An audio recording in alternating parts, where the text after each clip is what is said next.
Hello students, केसी coaching centre में आप सभी का स्वागत है। इस समय हम सेमेस्टर 4 की ऑब्जेक्टिव सीरीज़ लेकर के आए हुए हैं और आज हम इसमें unit number 7 feedback amplifiers and oscillators के ऑब्जेक्टिव क्वेश्चंस देखेंगे। तो आइए क्वेश्चन देखते हैं। फर्स्ट क्वेश्चन है हमारा introduction of negative feedback in an amplifier increases. तो नेगेटिव फीडबैक का जो इंट्रोडक्शन है वो एम्पलीफायर में क्या चीज़ इंक्रीज कर देता है। तो हमें मालूम है कि नेगेटिव फीडबैक एम्पलीफायर की बैंडविड्थ को इंक्रीज कर देता है। तो इसमें ऑप्शन नंबर 3 जो है वो करेक्ट आंसर होगा। नेक्स्ट क्वेश्चन देखते हैं।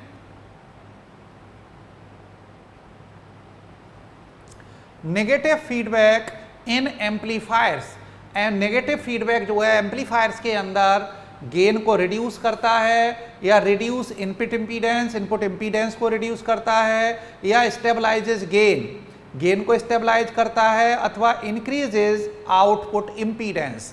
तो इसमें गेन को रिड्यूस करता है, ये हमारा करेक्ट ऑप्शन होगा। जब और स्टेबलाइज गेन को स्टेबलाइज करता है तो इसमें 1 और 3 दोनों ही ऑप्शन इसके करेक्ट होंगे। दो ऑप्शन इसमें करेक्ट हैं, 1 और 3। नेक्स्ट क्वेश्चन देखते हैं। Negative feedback in an amplifier के अंदर नेगेटिव फीड का परिणाम क्या आता है? Increased gain and increased bandwidth. तो ये हमारा गेन हमेशा डिक्रीज होता है, इंक्रीज नहीं होता है। Increase gain but reduced bandwidth. तो यहाँ भी गेन इंक्रीज है, ये भी गलत हो गया। Reduced gain and reduced bandwidth, तो बैंडविड्थ बढ़ती है जबकि गेन घटता है। तो reduced gain but increased bandwidth, इसका मतलब है इसका ऑप्शन नंबर 4 जो है वो करेक्ट आंसर है। नेक्स्ट क्वेश्चन देखते हैं। Question number 4, closed loop gain of a feedback amplifier is the gain when. तो closed loop gain feedback amplifier का गेन होता है जबकि फीडबैक लूप इज क्लोज्ड या फीडबैक फैक्टर एक्सीड्स यूनिटी अथवा नेगेटिव फीडबैक इज अप्लाइड या फिर output terminals are closed. तो इसमें ऑप्शन नंबर 1 करेक्ट होगा। फीडबैक लूप इसमें क्लोज्ड होना चाहिए, तब ये हमारी कंडीशन आती है। नेक्स्ट क्वेश्चन देखते हैं।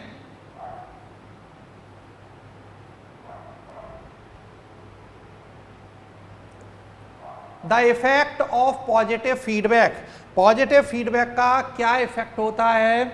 Are opposite to those of negative feedback. ये नेगेटिव फीडबैक के अपोजिट होता है, तो ये बात तो बिल्कुल सही है ही है, पहला ऑप्शन तो करेक्ट हो ही गया।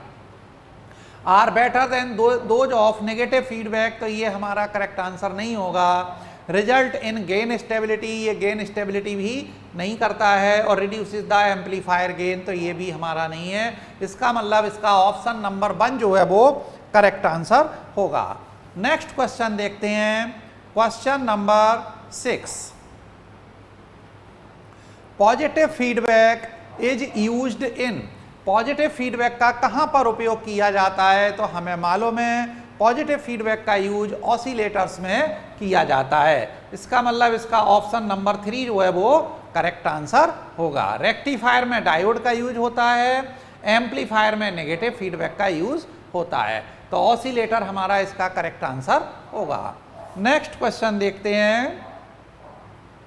Feedback in an amplifier always help to.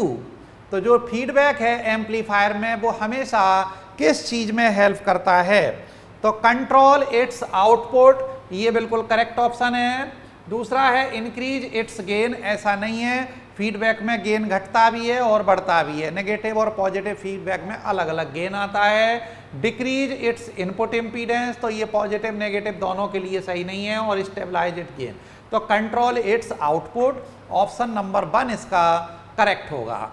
Next question देखते हैं। क्वेश्चन नंबर 8,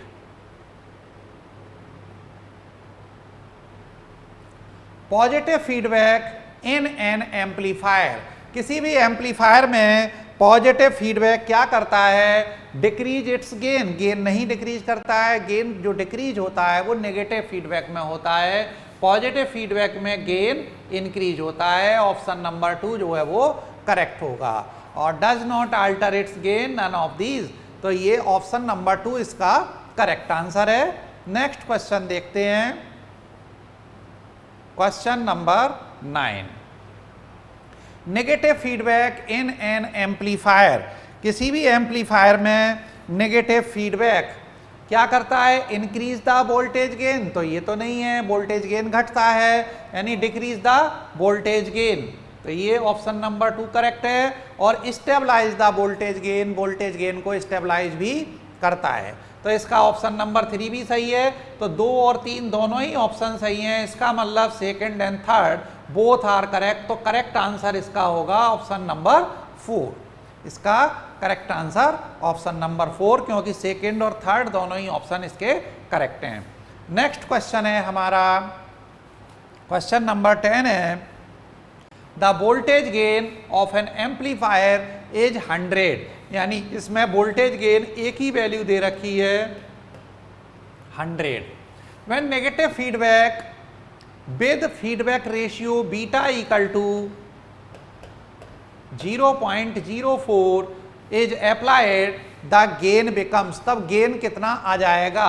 तो अगर हम गेन देखें आफ्टर नेगेटिव फीडबैक, तो AF बराबर आता है A अपॉन नेगेटिव फीडबैक में 1 प्लस A बीटा, A की वैल्यू है 100 अपॉन 1 प्लस 100 इंटू 0.04, तो AF बराबर आ गया 100 अपॉन 1 प्लस ये हो गया 4, यानी 100 अपॉन 5, तो AF की वैल्यू जो आएगी वो आ जाएगी 20, तो इसका आंसर नंबर 3 जो है वो करेक्ट आंसर होगा।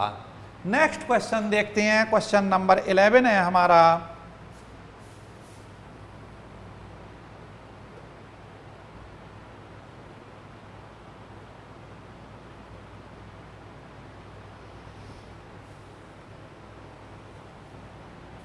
Negative feedback in an amplifier, किसी भी एम्पलीफायर में negative feedback increase gain stability, तो गेन स्टेबिलिटी बढ़ाता है, बिल्कुल ठीक बात है नेगेटिव फीडबैक के बारे में।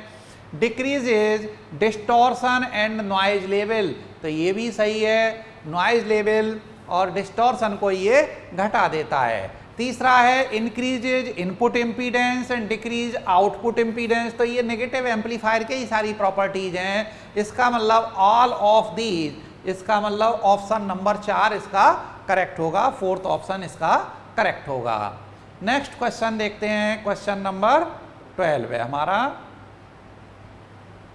Question number 12, one of the effects of negative feedback in an amplifier is to, तो इसमें नेगेटिव फीडबैक का एक इफेक्ट होगा नेगेटिव फीडबैक एम्पलीफायर का, वो हमें देखना है, डिक्रीज द बैंडविड्थ, तो बैंडविड्थ इंक्रीज होती है, डिक्रीज द हार्मोनिक डिस्टॉर्शन, तो ये हार्मोनिक डिस्टॉर्शन को कम कर देता है, ऑप्शन बी इसका करेक्ट आंसर होगा। Increase the voltage gain, voltage gain घटता है, इंक्रीज द नॉइज, तो नॉइज भी घटता है, ऑप्शन बी इसका करेक्ट आंसर है। नेक्स्ट क्वेश्चन देखते हैं, क्वेश्चन नंबर 13 है, an emitter follower circuit is widely used in electronic instruments, जो नेगेटिव फीडबैक सर्किट होता है, जो इमिटर फॉलोअर सर्किट होता है, उसका बहुत ज़्यादा यूज किया जाता है इलेक्ट्रॉनिक इंस्ट्रूमेंट्स में, क्योंकि it employs no bypass capacitor, या फिर its voltage gain is less than unity, its voltage gain is very high, its input impedance is high and output impedance is low.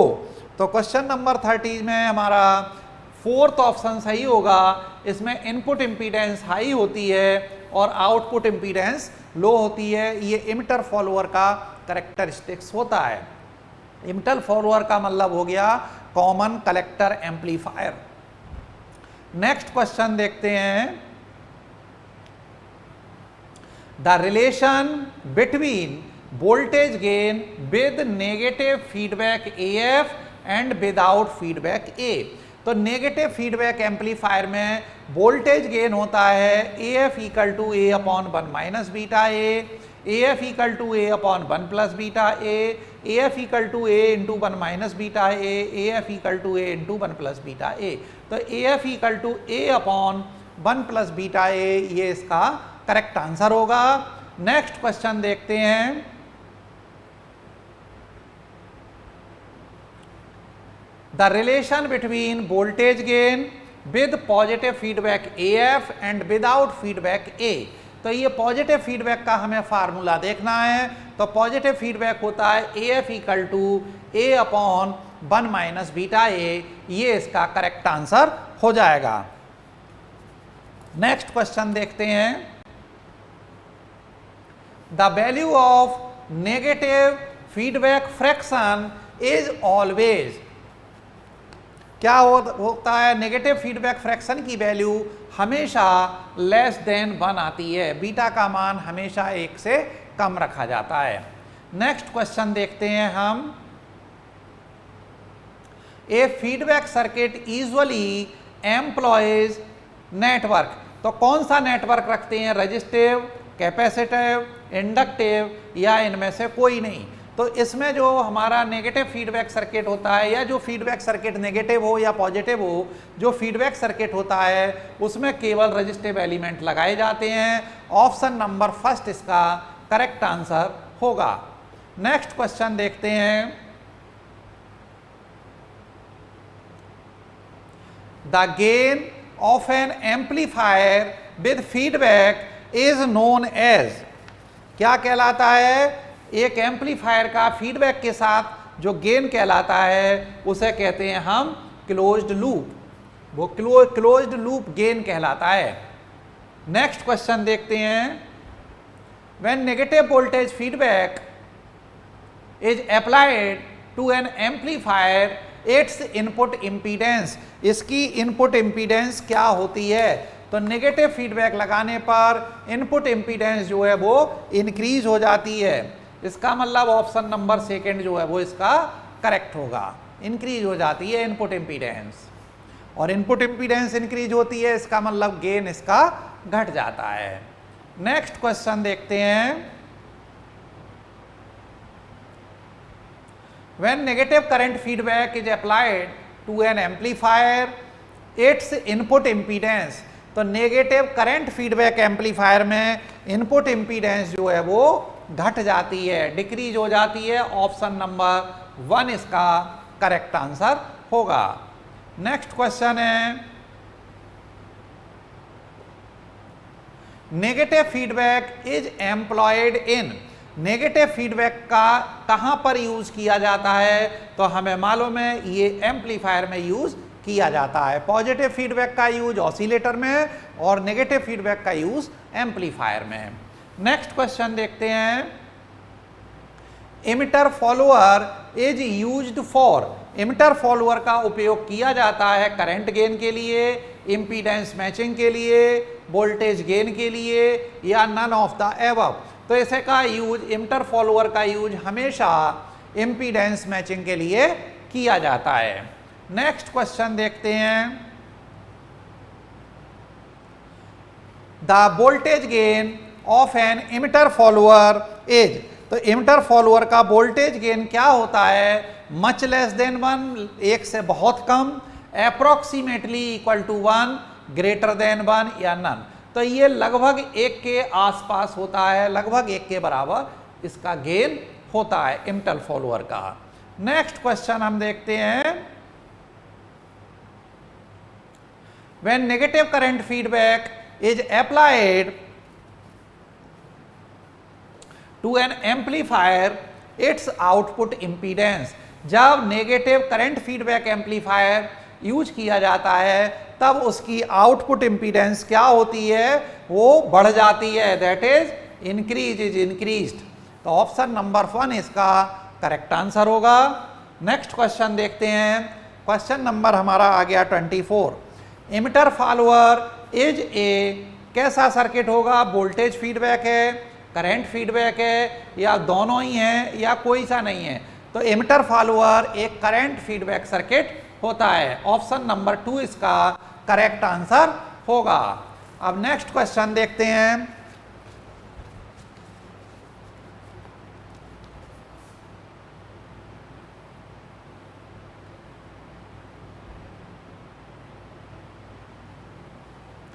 If negative voltage feedback is applied to an amplifier, जब किसी amplifier में negative voltage feedback apply किया जाता है, it's output impedance, तब इसकी output impedance क्या हो जाती है? तो इसकी आउटपुट इम्पीडेंस घट जाती है। ये कई बार क्वेश्चन पीछे आ चुका है। नेगेटिव वोल्टेज फीडबैक लगाने पर आउटपुट इम्पीडेंस घटती है और इनपुट इम्पीडेंस बढ़ जाती है। नेक्स्ट क्वेश्चन है हमारा, when negative voltage feedback is applied to an amplifier its bandwidth, तो ये हमारा पहले भी क्वेश्चन रिपीट हो चुका है और ये इसमें बैंडविड्थ क्या होती है? नेगेटिव फीडबैक एम्पलीफायर में इंक्रीज हो जाती है, इज इंक्रीज्ड। ऑप्शन नंबर 1 इसका करेक्ट आंसर होगा। नेक्स्ट क्वेश्चन देखते हैं। An emitter follower has input impedance, तो इमिटर फॉलोअर क्या रखता है? Zero input impedance, low input impedance या हाई इनपुट इम्पीडेंस या नन ऑफ द एबव। तो इसमें high input impedance emitter follower में होती है, जिससे इसका वोल्टेज गेन लगभग 1 के आसपास होता है। नेक्स्ट क्वेश्चन देखते हैं। क्वेश्चन नंबर है 28। The output impedance of an emitter follower is low. Output impedance इसकी लो होती है, जिससे कि इसे इम्पीडेंस मैचिंग में यूज किया जाता है। नेक्स्ट क्वेश्चन देखते हैं। An oscillator is a rotating device, static electronic device, rotating electronic device या इलेक्ट्रोमैकेनिकल डिवाइस। तो ये होता है static electronic device. Option number 2 इसमें करेक्ट होगा। नेक्स्ट क्वेश्चन देते हैं, देखें। एन इलेक्ट्रॉनिक ऑसिलेटर, एक इलेक्ट्रॉनिक ऑसिलेटर क्या होता है? नीड्स एन एक्सटर्नल इनपुट, एक बाहरी इनपुट की आवश्यकता होती है, या प्रोवाइड इट्स ओन इनपुट, अपना इनपुट स्वयं जनरेट करता है, प्रोवाइड कराता है।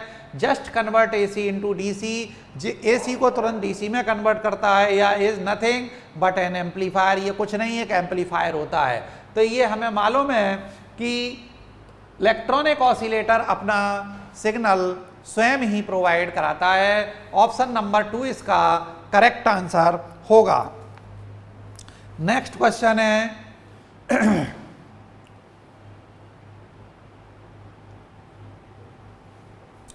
For sustaining oscillations in an oscillator circuit, किसी ऑसिलेटर सर्किट में ऑसिलेशन, सस्टेन्ड ऑसिलेशन के लिए क्या चाहिए? Feedback factor should be unity, जो फीडबैक फैक्टर है उसका मान 1 होना चाहिए। Phase shift should be 0, phase shift जो है वो 0 होनी चाहिए। Feedback should be negative, feedback negative होना चाहिए, या फिर बोथ 1 and 2 करेक्ट। तो ये हमारी बार्खौसेन कंडीशन का क्वेश्चन है। Both 1 and 2 are correct. इसका ऑप्शन नंबर 4 जो है वो करेक्ट आंसर होगा। नेक्स्ट क्वेश्चन देखते हैं।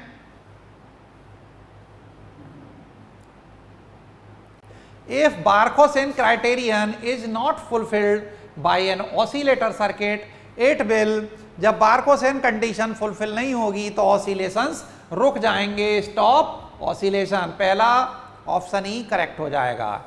बिकम एन एम्पलीफायर नहीं होगा, प्रोड्यूस डैम्प्ड ऑफ वेव्स नहीं होगा, प्रोड्यूस हाई फ्रीक्वेंसी विस्टलेस, तो ये भी नहीं होगा। तो स्टॉप ऑसिलेटिंग, तो ऑसिलेशंस इसमें रुक जाएंगे। ऑप्शन नंबर 1 इसका करेक्ट होगा। नेक्स्ट क्वेश्चन है हमारा।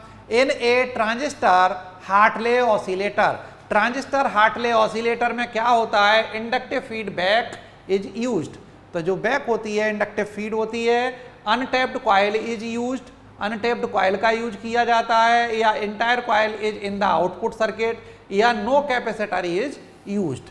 तो इनमें से हमारे पास untapped coil is used, inductive feedback is used. Option number 1 इसका करेक्ट आंसर होगा। नेक्स्ट क्वेश्चन देखते हैं। फॉर ऑसिलेशन, ऑसिलेशन के लिए कौन सी कंडीशन बार्कोसेन कंडीशन होती है? Beta A equal to 1, option number 1 जो है इसका करेक्ट आंसर होगा। नेक्स्ट क्वेश्चन हमारा, the Barkhausen criterion for oscillator stability is, तो इसमें क्या आएगा? बीटा ए इक्वल टू 1 होना चाहिए। ये वही क्वेश्चन है जो इससे पहले वाला था। नेक्स्ट क्वेश्चन देखते हैं। एन ऑसिलेटर कन्वर्ट्स, ऑसिलेटर क्या कन्वर्ट करता है? तो ऑसिलेटर जो डीसी पावर लेता है उसे एसी में कन्वर्ट कर देता है। तो convert DC power into AC power, इसका ऑप्शन नंबर 2 जो है वो करेक्ट आंसर हो जाएगा। नेक्स्ट क्वेश्चन देखते हैं भाई।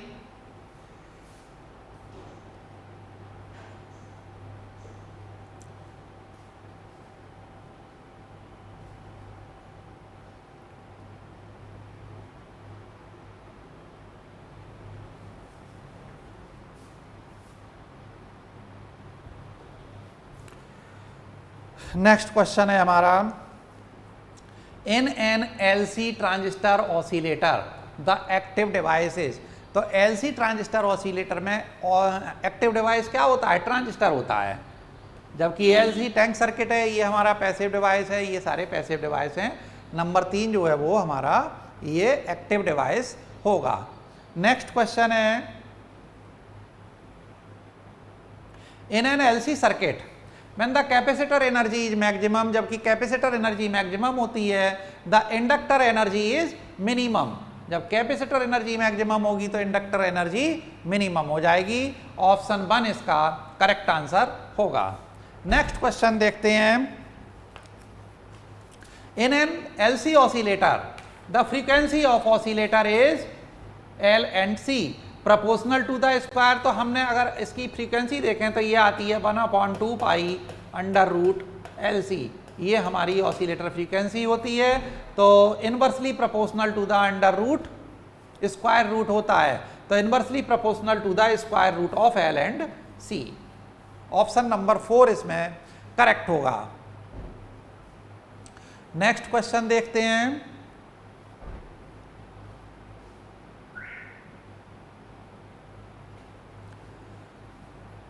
एन ऑसिलेटर प्रोड्यूसेस ऑसिलेशंस, तो कैसे ऑसिलेशंस जो है एक ऑसिलेटर प्रोड्यूस करता है? तो ये ऑसिलेशन अनडैम्प्ड ऑसिलेशन होते हैं, डैम्प्ड ऑसिलेशन नहीं होते हैं, अनडैम्प्ड ऑसिलेशन होते हैं ये। नेक्स्ट क्वेश्चन देखते हैं। An oscillator employs positive feedback, positive feedback होता है ऑसिलेटर के अंदर। Option number 1 is correct answer. Next question,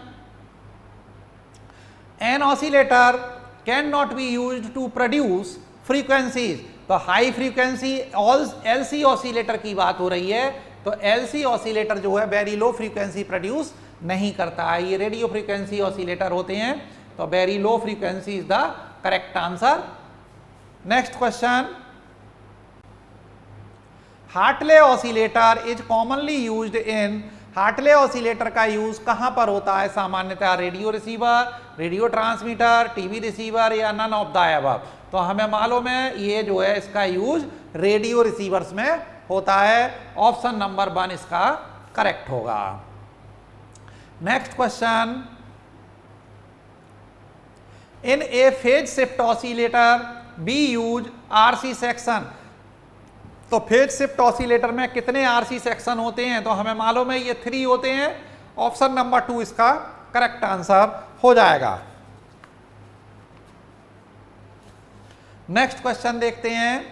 in a phase shift oscillator the frequency determining elements are, किसी भी फेज शिफ्ट ऑसिलेटर में फ्रीक्वेंसी डिटरमाइनिंग एलिमेंट्स क्या होते हैं? तो फ्रीक्वेंसी डिटरमाइनिंग एलिमेंट्स जो हैं इसमें हमें मालूम है कि ये कौन सा ऑसिलेटर है? आरसी फेज शिफ्ट ऑसिलेटर है। तो आर और सी होते हैं और इसकी फ्रीक्वेंसी कितनी होती है? 1/2 पाई आर सी अंडर रूट 6, 1/2 पाई आर सी अंडर रूट 6 आती है, ये इसकी फ्रीक्वेंसी होती है। नेक्स्ट क्वेश्चन देखते हैं। ए बीन ब्रिज ऑसिलेटर यूजेस, एक बीन ब्रिज ऑसिलेटर में यूज किया जाता है कौन सा फीडबैक यूज होता है बीन ब्रिज ऑसिलेटर में? ओनली पॉजिटिव, ओनली नेगेटिव या बोथ पॉजिटिव एंड नेगेटिव या नन। तो बीन ब्रिज ऑसिलेटर में दोनों तरह का फीडबैक यूज होता है, पॉजिटिव और नेगेटिव दोनों ही फीडबैक होते हैं। ये अच्छा क्वेश्चन है, ध्यान रखना है।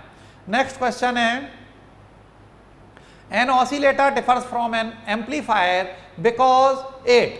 तो एक ऑसिलेटर किसी एम्पलीफायर से डिफर करता है क्योंकि हैज मोर गेन या requires no input signal, requires no DC supply, always has the same input. तो इसमें कोई भी सिग्नल इनपुट की जरूरत नहीं होती है, रिक्वायर्स नो इनपुट सिग्नल, क्योंकि ऑसिलेटर में किसी इनपुट सिग्नल की आवश्यकता होती ही नहीं है।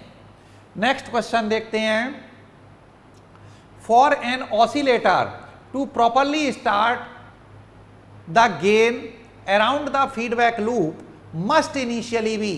तो ये ग्रेटर देन 1 होना चाहिए हमारा, थोड़ा सा ग्रेटर देन 1 यानी थोड़ा सा 1 से ज्यादा होना चाहिए ऑसिलेशन स्टार्ट करने के लिए। नेक्स्ट क्वेश्चन देखते हैं,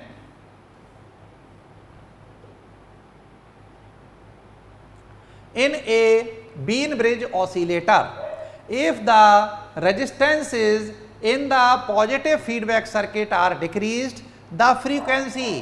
तो हमें मालूम है कि जब रेजिस्टेंस डिक्रीज करेंगे और रेजिस्टेंस जो है इनवर्सली प्रोपोर्शनल आता है फ्रीक्वेंसी के, तो फ्रीक्वेंसी इसकी क्या होगी, इंक्रीज हो जाएगी।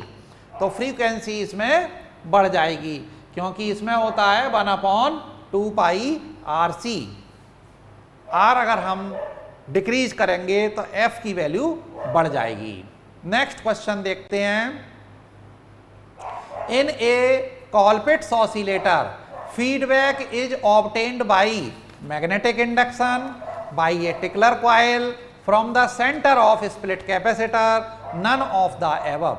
तो इसमें हार्टले में 2 कॉइल लगी हुई होती हैं, एक कॉइल लगी हुई होती है, उसे सेंटर टेप किया जाता है। यहाँ 2 कैपेसिटर्स हैं या एक कैपेसिटर को सेंटर टेप किया जाता है, C1 और C2 होते हैं और जो कि सीरीज में लगे होते हैं। तो from the centre of split capacitors, ये हमारा करेक्ट आंसर हो जाएगा। नेक्स्ट क्वेश्चन देखते हैं, in LC oscillators the frequency of oscillations is given by 1/2 pi √LC। इसका मतलब ऑप्शन नंबर 2 इसका करेक्ट आंसर होगा। नेक्स्ट क्वेश्चन है, the operating frequency of a Wien bridge oscillator is given by. तो operating frequency इसकी Wien bridge oscillator की होती है 1/2 पाई RC। ऑप्शन नंबर 3 इसका करेक्ट आंसर होगा। नेक्स्ट क्वेश्चन हमारा,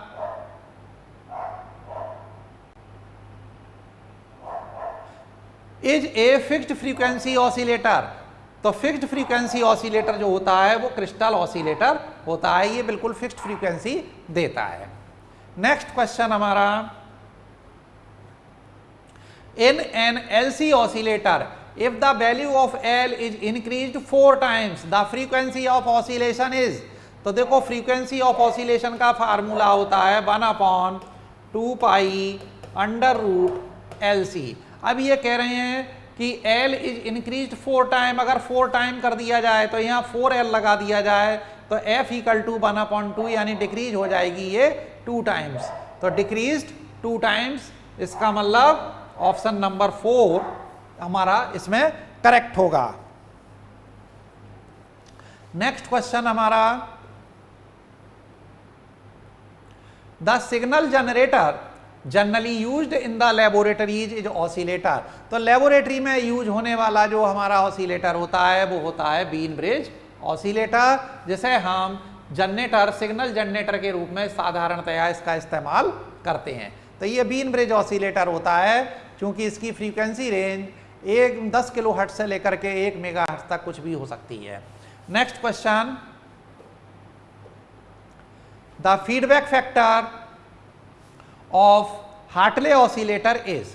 तो फीडबैक फैक्टर इसमें होता है बीटा बराबर L2/L1। ऑप्शन नंबर 1 इसका जो है वो करेक्ट आंसर होगा। और इसी तरीके से कॉलपिट ऑसिलेटर में अगर हम निकालेंगे तो बीटा बराबर होता है C1/C2। ये भी हमें कॉलपिट ऑसिलेटर के लिए याद रखना है, C1/C2 होता है, ये भी पूछ सकते हैं।